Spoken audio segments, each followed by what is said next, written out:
In 2015, in Paris, France, two French-born Algerian Muslim brothers murdered 12 people and injured 11 others. They targeted the French weekly magazine Charlie Hebdo. Why? Because a satirical magazine lampooned the Prophet Muhammad. Because a cartoon of a religious figure so enraged and offended their faith that they felt compelled to slaughter as many human beings as they could. Was this an isolated event?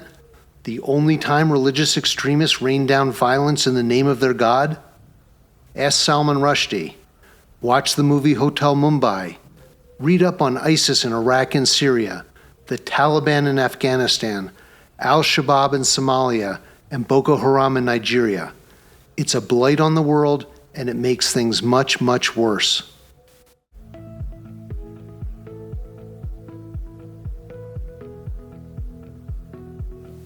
Welcome back, and thank you for wanting to know the facts and the truth. What's going on in the Israeli-Palestinian conflict is big. You can't miss it on the news. You can't miss it on college campuses, and you really can't miss it online. But what are the facts? Why is this happening? That's what we're here to answer. Our approach is to examine the major themes and focus on the important events that help you make sense of what's happening today. We care about knowing the truth. We also care about the basic human right to live in peace. We care about ending the suffering. We care about finding justice.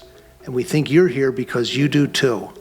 The only path for us then is to go after the facts and be open to what they show us. Life can be beautiful without hatred, violence, and war, and maybe the way there starts with better understanding each other. Better understanding the Jewish people, the Palestinian people, the history of their conflicts and past peace efforts, and some of the major issues standing in the way of forging real peace. What the Hell is Going On in Gaza is a 9-part series made up of 30 episodes, each designed to help you understand a different but important part of the picture. Over the next 3 episodes in Part 7, we'll look into the things that make the situation much, much worse. They are real problems that have a really significant effect. Here's what we'll cover. Episode 25, Religious Extremism. Episode 26, Irresponsible and Biased Media. And Episode 27, The United Nations and NGOs. Here in Episode 25, we'll take a look at religious extremism and talk about how it's making things worse in an already violent and bloody conflict. Let's get started. Unfortunately, religious extremism is a major factor making things worse in the Israeli-Palestinian conflict. It exists on both sides, though definitely not equally. Let's start then by talking about the form of religious extremism that causes the most harm: Islamism. Wikipedia's definition of Islamism is, quote, Islamism is both a religious and political ideology seeking to achieve the global domination of Islam and Islamic culture as the main religion and social relations for all peoples and societies. Hamas is a militant Islamist group. Let's talk about what Islamists believe. They believe that martyring oneself is desirable. Killing Muslim civilians is not bad because they go to paradise. Killing non-Muslim civilians is acceptable as a response to murdered Muslims. And killing Jews is both necessary and appropriate. The problem is not just that these beliefs are morally reprehensible. The problem is also that these beliefs preclude the possibility of peace with non-Muslims. We'll say that again. Islamists do not want peace with non-Muslims. The list of Islamist terrorist groups is frighteningly long. In addition to Hamas, here are just a few notable examples. Al-Qaeda, which was responsible for the 9/11 attack on America. The Taliban, who sheltered Osama bin Laden and Al-Qaeda and are responsible for a considerable amount of misery for the people of Afghanistan. In particular, they have brutally suppressed women. ISIS, or the Islamist State, is an Islamist terror group that by the end of 2015 ruled an area with an estimated population of 12 million people. During its rule in northern Iraq, it committed genocide against Yazidis, persecuted Christians and Shia Muslims, and publicized videos of beheadings of soldiers, journalists, and aid workers. The group also perpetrated massacres in areas outside its control. This photo shows the destruction in Raqqa, Syria, following the U.S. and allies' fight to defeat ISIS. Boko Haram, a branch of the Islamic State, is an Islamist terror group operating out of Nigeria and in surrounding African countries. It has killed tens of thousands of people in attacks against the police, armed forces, and civilians, resulting in the deaths of more than 300,000 children, and has displaced 2.3 million civilians from their homes. Hezbollah is an Islamist terror group that is armed, trained, supported, and controlled by Iran. Hezbollah has attacked Israel almost non-stop since its creation in 1982. It is believed to have between 150 and 200,000 rockets and over 100,000 fighters. Lashkar-e-Taiba is a Pakistan-based Islamist terror group and was responsible for the horrific attack in India portrayed in the movie Hotel Mumbai. Its goals include establishing Islam as the dominant way of life in the world, forcing disbelievers to pay, exacting revenge for killed Muslims, defending all Muslim states, and recapturing occupied Muslim territory. It has declared the U.S., India, and Israel, quote, existential enemies of Islam. The point is that Islamist groups like Hamas do not seek peace. They seek the domination of Islam and Sharia law worldwide, achieved through jihad. They murder and they destroy. There is no peace or compromise that is acceptable to them. Their views leave no room for the existence of those who oppose them or stand in their way. And what about Israel? What are Israel's problems with religious extremism? First of all, while Israel does have its own issues, there is no comparison between Israel and Hamas. Israel is a nation trying its best to achieve peace and security for its citizens, making mistakes sometimes, but not ever with evil intent. Hamas is an abominable terrorist, acting in every case with evil intent. Israel tries to minimize harm to its people and its enemies' people. Hamas specifically seeks to maximize harm both to its enemies' people and, incredibly, to its own people. There are legitimate criticisms of Israel, as there are of any country, but likening Israel to Hamas is absurd. Israel's principal issue is with the political influence and actions of its religious right. Israel's religious right are certainly not terrorists, but they do hold views and take actions that are highly detrimental to the possibility of peace with Palestinians. Some in Israel's right wing believe that Palestinians should be expelled from all the historical lands of Israel, including Gaza and the West Bank. When these individuals and groups are vocal, or worse, it fuels the fire of division and mistrust among both their supporters and Palestinians. So, why do extremists have a role in Israel's government and a constituency among Israeli voters?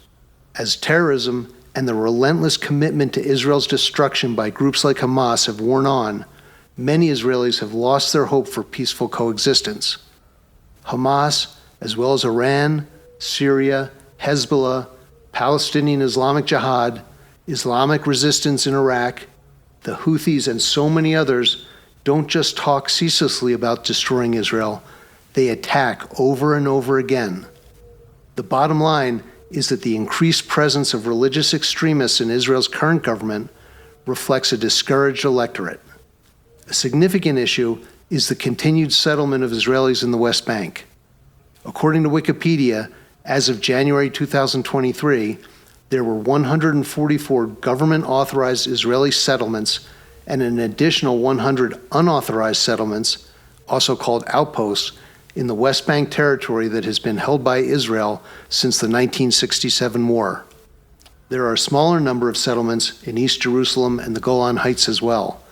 Nearly 700,000 Israelis now reside there. There are none in Gaza. The United States has designated these Israeli settlements as illegal, as has the extremely anti-Israel United Nations, unsurprisingly. Not all who support Israel's right to build settlements in the West Bank are religious extremists. Some believe that all of the historic land of Israel should belong to Israel today and don't find compelling the argument that the people who call for their extermination and keep attacking them and refuse to accept past peace offers of that land should now be entitled to it. Nonetheless, it's apparent that Israel's religious extremists are a driving force behind expansionist policies and actions. Like so many right-wing groups in other countries, including the United States, the UK, and in Europe, those in Israel often justify policies and actions that are not supported by law by claiming what they do is what their religion calls them to do and entitles them to do. Their presence is an impediment to peace and a problem for both Israelis and Palestinians. Here we see one such extremist politician, Ben-Gvir, pulling a gun on Palestinians in East Jerusalem. A February 2024 editorial by the Jerusalem Post called on Ben-Gvir to just shut up, saying, quote, Ben-Gvir has been an inflammatory force, leading members of the current government to speak in a divisive and toxic manner, with center-right politicians speaking violently or harshly. Like Ben-Gvir, current Israeli Finance Minister Bezalel Smotrich is another extremist politician with strong expansionist views.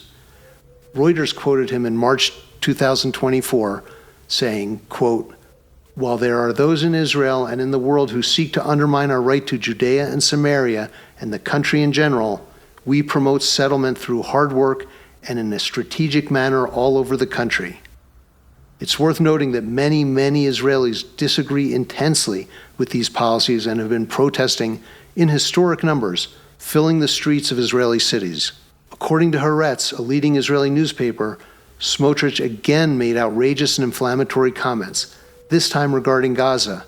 Haaretz wrote the following, quote, Israel's far-right finance minister, Bezalel Smotrich, joined a growing list of senior lawmakers who expressed support for a large-scale transfer of Gaza's civilian population as a solution to Israel's post-war security concerns.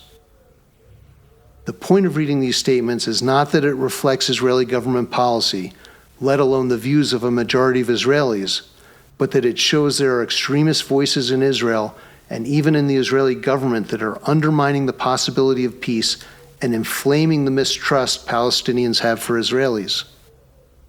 Israel's current Netanyahu government coalition with the religious right wing is the most extreme in Israel's history. It remains to be seen whether Israelis will tolerate this governing coalition's policies and security failures, though, based on current polls and protests, it appears they will not. Thank you for continuing to watch this series. We hope you got a better understanding from this episode of how religious extremism makes the path to peace so much harder. If you'd like to leave a comment or get in touch, visit our website at www.getthefactsmiddleeast.com. There's more to learn, so we hope you'll move on to episode 26, where we'll take a closer look at how irresponsible and biased media makes things worse. Thank you for joining us. We appreciate your interest in learning more about the war in Gaza. And remember, where there is no knowledge, there can be no insight.